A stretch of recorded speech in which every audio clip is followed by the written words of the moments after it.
Welcome back to the Gentle Counsellor podcast. My name is Crystal and I support mums through their inner healing and parenting journeys. For those of you listening right now, this episode is a little bit different because back in October of 2021, it was World Mental Health Day and I had some wonderful friends join me over 3 days to talk all about mental health and motherhood at the Aussie Mums Mental Health virtual event. I hope you enjoyed these conversations, which were recorded live at the summit. I'm also thrilled to let you know that we will be returning in 2022 and plan on making it even bigger and better. It may or may not involve a retreat. Wherever you are right now, I hope these episodes find you when you truly need it. I would love to hear your feedback on these chats, so make sure you're connected with me on social media at The Gentle Counsellor.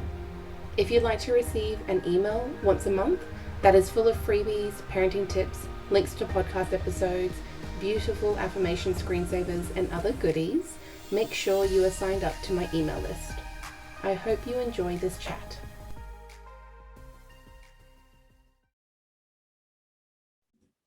Hello everyone, welcome back to the Aussie Mums Mental Health virtual event. If you are joining us live, come on and say hello in the comments to us so we know that you're there.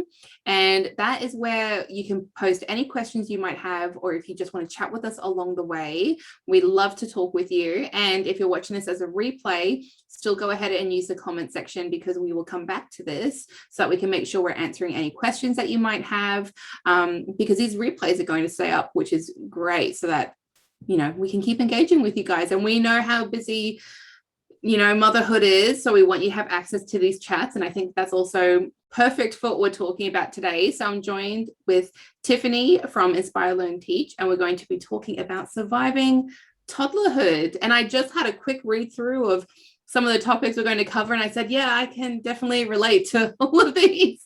So I'm really excited for our chat today. Welcome, Tiffany. Hello, how are we? Good. And we've got an extra special guest joining us. She is out for the count, hopefully. Look at that mouth. It's so cute. And now this is what's hard, because you all just want to distract me with your adorable babies. So I need to remember what we're doing here and that I'm live right now. But it's so hard when they're so cute and squishy. They are pretty cute when they're this little. So do you want to tell us a bit about what you do and what you share online, and maybe a bit about why you started doing what you do? So as you said, I'm Tiffany. I am an educator. I've been an educator now for 17 years. It was my first sort of job and I haven't left the field. I've worked from early childhood in babies' rooms, cuddling these ones all day, right through to senior schooling. So very varied experience.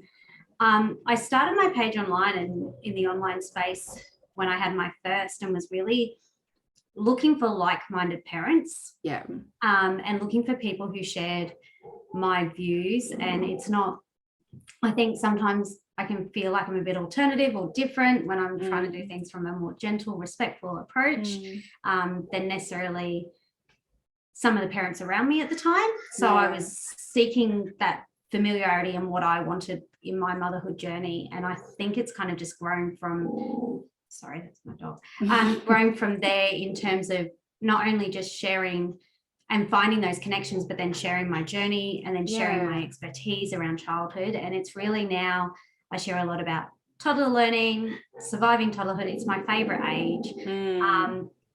And navigating the learning side of it, filling those days and feeling like you're still being a good mum, even though you're not doing everything all the time. I want to be low pressure stuff that everyone feels that they can teach their children, be with their children without adding more overwhelm to parents. That's definitely not my intention. Yeah. And doing it in a way that feels good to you. Yes. Like what, at the end of the day, when you're thinking about your day and you're like, did I do everything I wanted to do? Or am I feeling how I want to feel? And if you're getting towards 60% yes, that's pretty good. That's kind of the goal. We're not looking for perfect days that are Pinterest boards, we're trying to be realistic with it as well. And hence the title, Surviving Toddlerhood. Yes. It's not thriving toddlerhood, it's surviving. That's how it's definitely felt here this morning, I can tell you that. So how can we fill our toddler days without going around in circles with everything parenting, or without ripping our hair out? Look, I do a lot of it with caffeine, I'll be honest, but toddlers really thrive on having some structure and routine to their day, that they know what's coming next. And that doesn't mean sit and watch the clock all day. There is nothing worse, and I'm in that newborn phase of watching the clock and wake windows, than watching the clock all day and going, oh no, now we've got to do this. Oh no, now we've got to do that. It's more about having a clear rhythm and routine that your toddler knows that they can, it's reliable, it's predictable. They know that this will happen and then this will happen. And then it kind of takes them out of that, I guess, fight or flight of what's going to happen next, what's going to happen next. It's like, I know, and they can sit securely in it. The other thing too with that sort of rhythm is it gives you time where you can actually go, oh, this is the time I'm going to have my coffee, where I'm going to put my feet up. And it gives you that time where you know what you're going to do. Sorry, my dog is not. Don't stress. I've had to mute myself so many times because everyone wants to do yard work right when I've started a video. So yeah, he's decided that now he's going to bark at every single thing. I'm just impressed that she hasn't been woken up. I'm happy with that. Otherwise, I would be yelling at you. I'm positive. So yeah, having that. Sorry, I'll go back to what I'm saying rather than be distracted.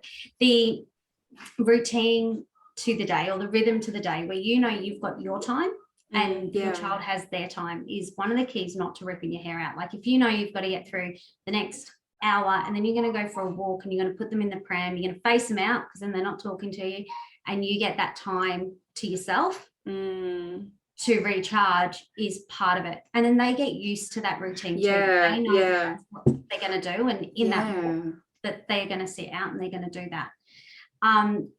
The other thing too is they know that there's going to be times then where you are going to connect with them.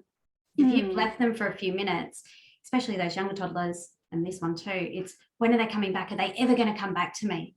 Whereas if you have that rhythm to the day of, we're going to sit down and we're going to play for 5 minutes, then I'm going to get up and I'm going to have my coffee. And then when I'm finished my coffee, I'm going to come back and play with you. And they can trust in that. They're not going to come and ask you 20 million times if you finish your coffee. Or if you have, or if they do, you show them, and you take a long time to drink it. Because they need their cup filled before they can play independently. And I think sometimes it's the hardest part is feeling like we have to entertain them. Our job is to entertain our kids.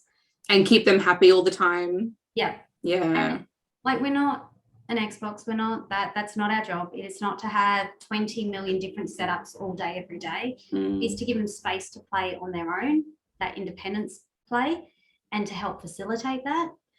And then times where you connect with them and you play with them. Yeah. Scheduling that into your day, and it doesn't have to be set. You can change it each day, but having it where they know that mum or dad's going to play for 10 minutes or make my breakfast with me, and we're going to connect there.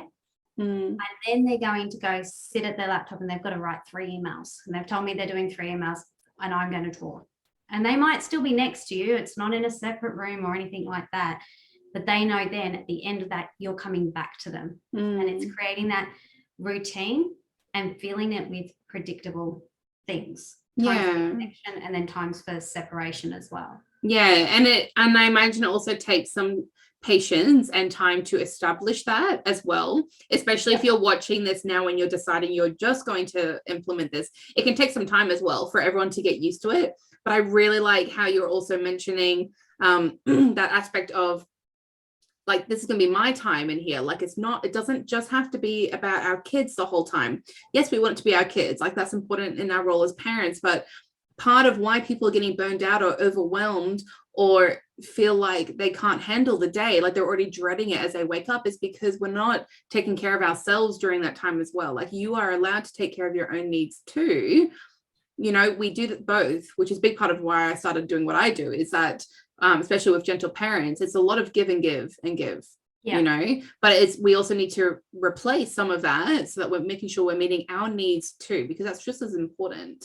So let's talk a bit about how can you balance self-care with toddler life? Can you?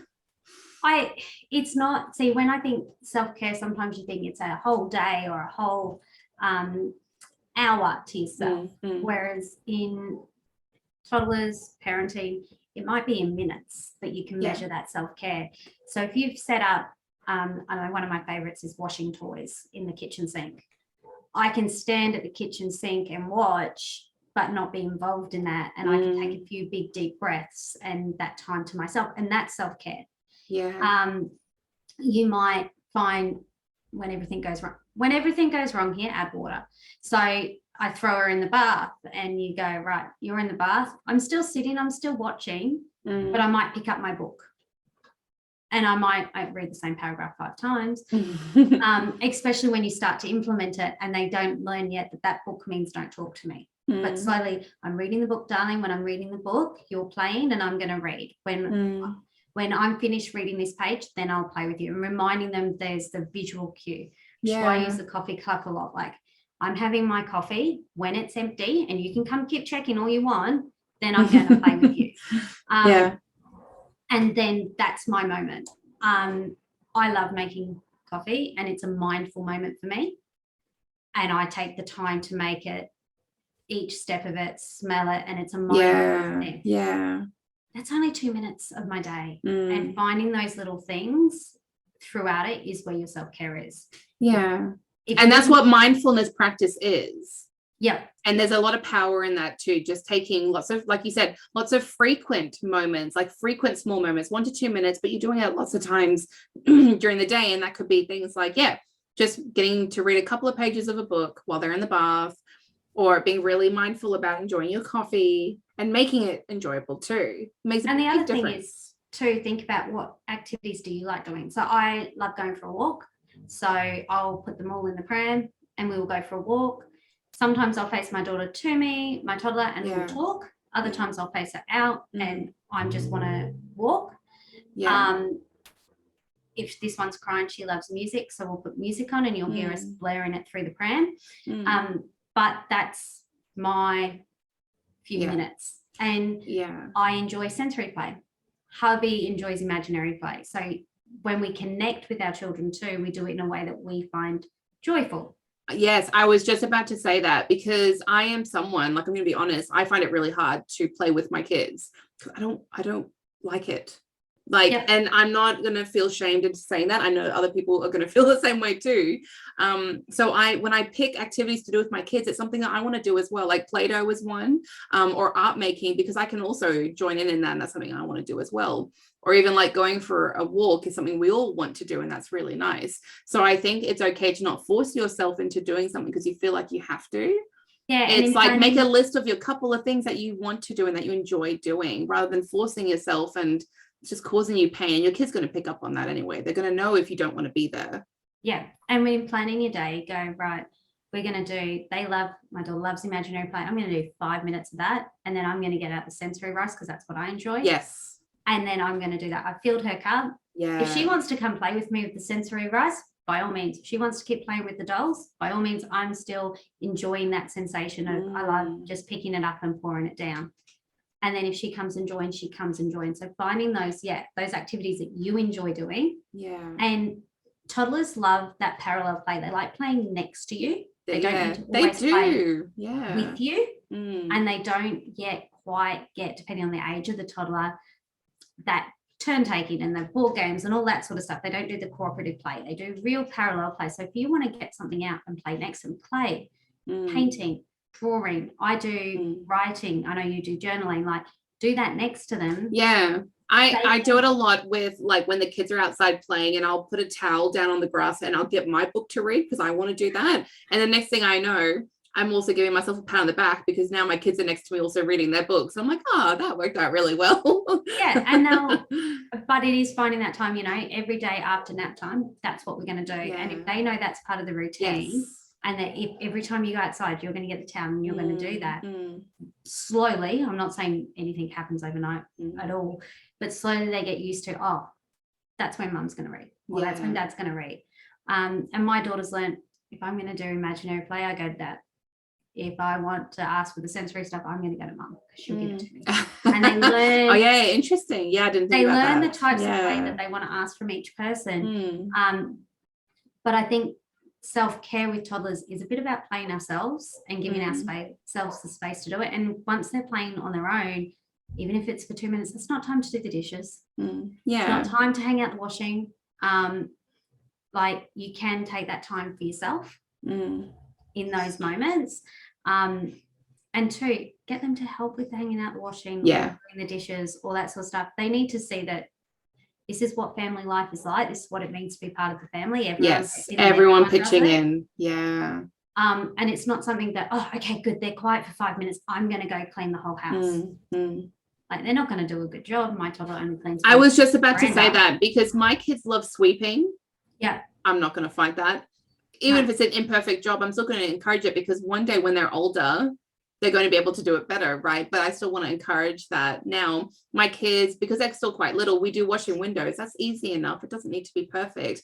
But they love it, because it's just water. I put a towel down, no big deal. Like, water can be cleaned up. So you've got to kind of let go of your expectations too with that. And they think it's so hilarious, like amazing to do the squeegee. Like, it's like this big thing to them. And it's like, great, like, please do that. Go wash the windows. That's amazing. And if they wash the windows, and if they're doing housework, you could do housework then as well. But don't make it, the second you get that moment for self-care, is when you then do jobs.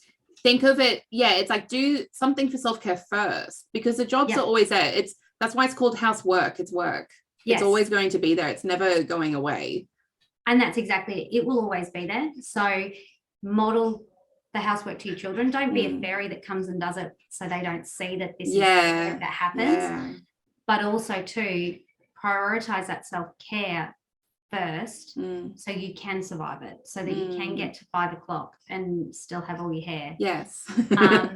And because otherwise you spend all day doing washing and dishes and the kitchen, and that's before I even get to actually cleaning anything properly. Like, you just spend all day picking up after, and it feels monotonous, and it gets draining. And they can help pack up. Again, go back to the routines. If the routine is before we go for our walk, we have to pick up the toys. And, they're not always going to like it, but if it becomes part of the routine, it becomes normalized. It becomes something that they do without thinking about. And that was going to bring me to my next question with you as well, is because things aren't always sunshine and rainbows. And, we all have emotions, and we certainly know our kids are not going to be happy all the time. They're going to have moments of frustration with us, or with toys, or with siblings, or whatever it might be. So are meltdowns inevitable, or can they be avoided? I think there's an element that is developmentally appropriate. They're still learning how to manage their emotions. They're still learning to identify their emotions, how to work through their emotions. So there is an element that it's going to happen. You can't avoid all of them. It's the same as an adult. I can try, and I'm still going to have my meltdown or my yelling fit at something. We can't avoid it, but we can help them through it when it happens. But what we can also do is set up our environment and our days to try and mitigate some of that. So think about, like you said earlier, lower expectations. Does everything need to be a fight? So my daughter has gone out today in track pants and a jumper and a long sleeve t-shirt. It is 30 plus degrees. They are an air conditioned shopping centre. And so I went, you know what? I just put in her day bag a change of clothes. If she gets hot, she can get changed. The option's there. Yeah, she might not, because she's in an air conditioned shopping centre. It's not going to be a fight I'm going to pick right now. If they were going to the park, I would have done the same and just put the t-shirt and shorts in her bag, and know that when we get to the park, she'll go, oh, it's hot, I'll change now. If like when we traveled to Europe and it was -2, I made that a fight that you had to actually put your snowsuit. It's like, within reason, there are moments where you can follow your child and what they're wanting to do, but also there are take charge moments in parenting, and that's really important as well, because a common misconception of gentle parenting is permissive parenting, and it's like, no, there are certain boundaries that need to be in place, but there's also flexibility there. Like you said, pick your battles is a big thing for me as well. Sometimes it doesn't need to be a big deal. And that's okay. And other times it is like, yes, we're walking next to cars, you must hold my hand. If you cannot hold my hand, I'm going to carry you, or you're going to go in the pram. But there's certain aspects where, we understand that we have to be the bigger, stronger in that parent-child dynamic. I kind of think are they going to hurt themselves? Are they going to hurt somebody else? Are they going to break something? And unless they're doing any of that, let it go. If they're going to paint the tree green, whatever. If they're going to eat, what she eat the other day? Peanut butter, Vegemite, and honey in one sandwich. She put barbecue sauce on sticky date pudding. Whatever. I thought hubby was going to stop her, and I said, "Why are you picking this battle?" And he went, "Because it's gross." And I said, "Well, she'll decide it's gross." Yeah. And he went, and we watched her, and she ate the entire thing. I was going to say, no, she ate the whole thing, didn't she? She ate the whole thing. And, you know, what's that saying? Don't yuck my yum. Yeah, it was just like, whatever. If that's what's going to make her happy, doesn't matter, because everyone lives their life differently. Like our family looks different to your family, and she's working out how she wants her life to look. And the more choice that we can give them and say over their life, because toddlers are really fighting for control. They don't know who they are. They're trying to fight for, who am I? How do I fit into this world? Yes. And then they're also trying to control the world, which is why routine really works, because there is that element of predictability for them. Let's go a bit deeper onto that. I want to touch on your point about letting them have control, because it's their life as well. So how does building autonomy and giving voice help navigate big toddler emotions? So I think it takes away some of that argument. So if they're trying to say, who am I? So toddlers in toddlerhood work out that they're separate to their parents, that they're separate to the world, and that they actually get a say, and they're kind of finding their voice.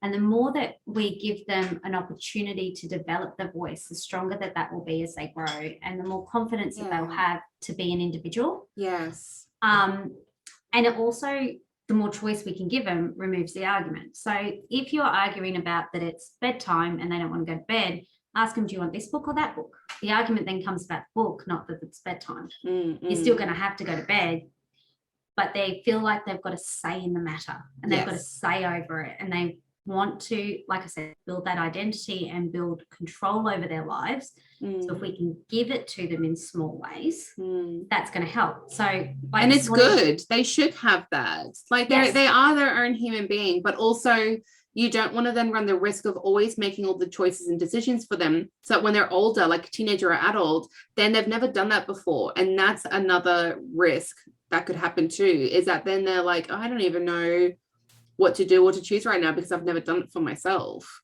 And you can frame their choice by all means. Like this morning. Oh, yeah. I could have picked out choices that you want. Don't ever give your toddler a choice where you don't want one option. Always have to be happy with both options. So I could have given her 2 dresses or 2 shirts to pick from today. My error, I said, go get dressed. And so she did exactly what I asked. But I could have framed that choice. We're currently picking colours for her room. She came out and picked the most vibrant orange and pink and brown and blue. And then I went, oh, I found these 3. Which one do you think out of these 3? And she went, oh, that one. Yeah. She still thinks she chose the colour. She literally chose from the same 3 shades of purplish colour, but she feels like she picked it. Yeah, and that matters. The outcome. And it is that balance of frame the choice. So for breakfast, do you want muesli or do you want porridge? Yeah. You're happy with both options, but they feel like they've got a say. And then when you give them the porridge, they're less likely to go, that's not what I want, because they chose it. Yes. And I think if anyone's watching this thinking it's very simple, it is, but it isn't, because if you think about it, there's so many decisions that we make throughout every day. There's a lot. So if you are doing that every single time for your child, it makes sense that they're going to be really annoyed and frustrated, especially by the end of the day, and be even more resistant to whatever you're trying to get them to do. And even me saying that, what you are trying to get them to do, it's not about controlling what they're doing. It's about saying, I see you as your own person. I'm also aware of my own boundaries and what I want to happen here, ideally. So I'm going to provide you with these choices lots of times for all these seemingly little things, because that's going to build up, and that's like building them up. If you think of it like a cup, even, it's building up their confidence, it's building up their body autonomy, knowing they have a say, knowing that you're going to listen to them as well and respect their choice or decision. These seem like small things, but we're also talking about the developmental aspect of a toddler.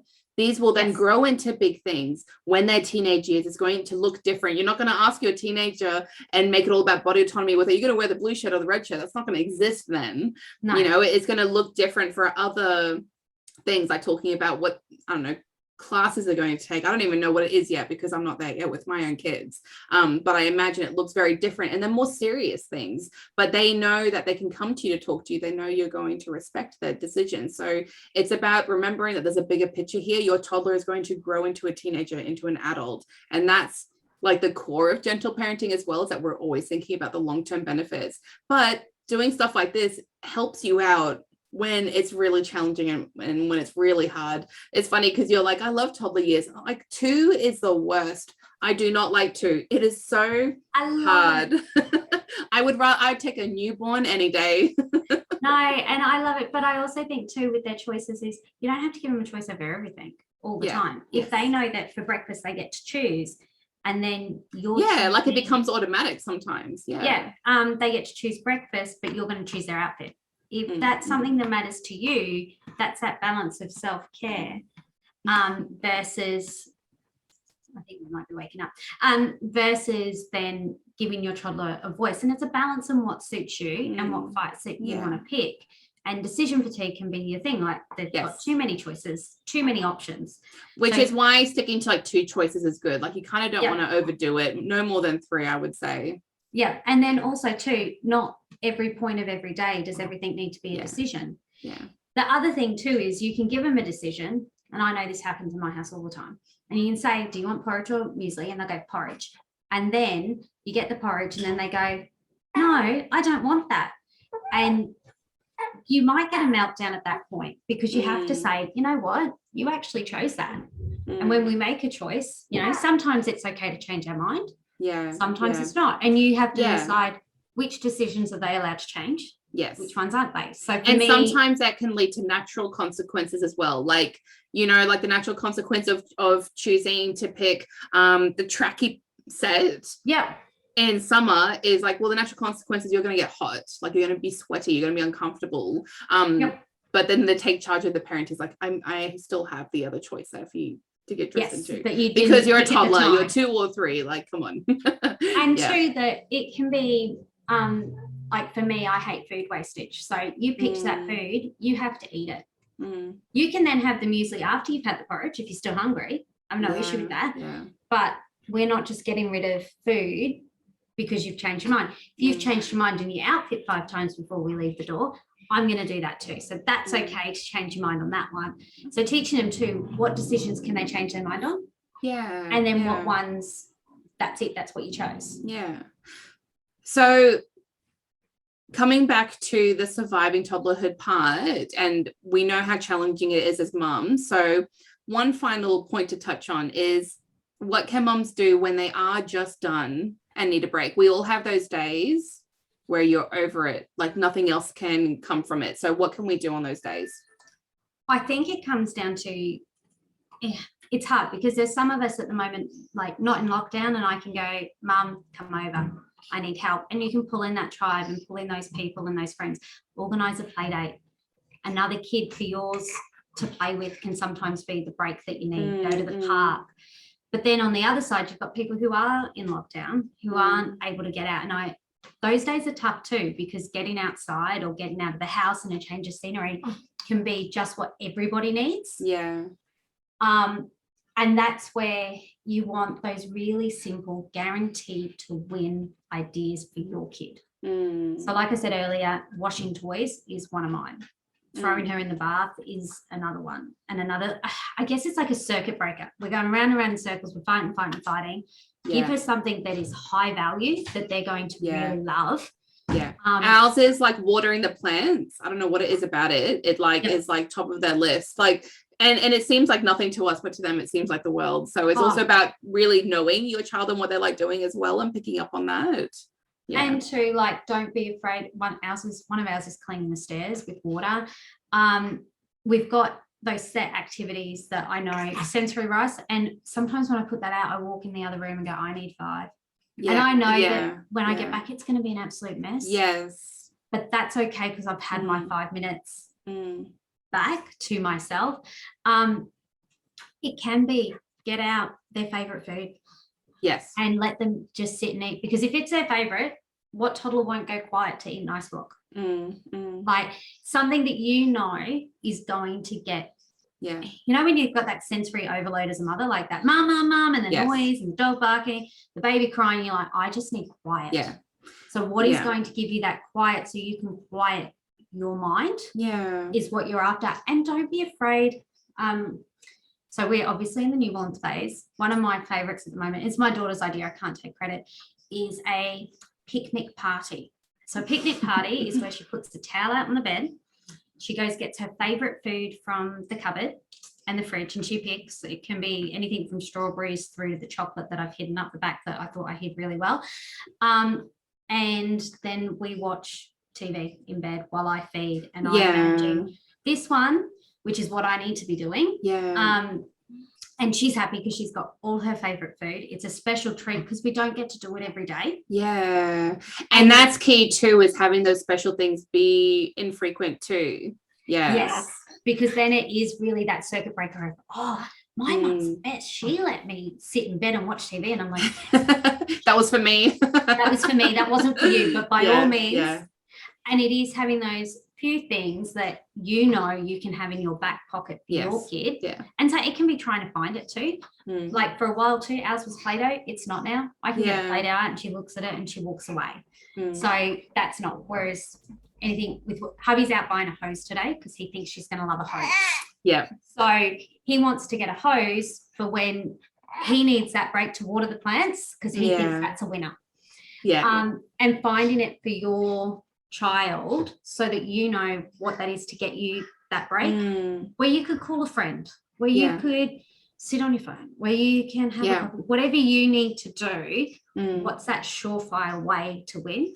And honestly, for me, it's embracing TV or iPads. And I felt a lot of shame for a long time with that because of being so deep in that community of like Pinterest mom and TV and technology is bad. And honestly, we don't actually have enough information on it yet to know the true effects. I also am a believer in the kids need to learn that for their future. Like it's very entrenched in our society and schooling and stuff. So I also tell people, like, I get migraines as well. So on days like that, if my husband can't come home early for work or whatever it might be, I'm more than happy to chuck them in front of the TV or the iPad in bed next to me. And then everyone's happy. Everyone's safe. I know where they are. That's it. We do that. And it's about surviving. Again, surviving. Yeah, it is. And when I need, one of my favorite self-care things is to go have a shower.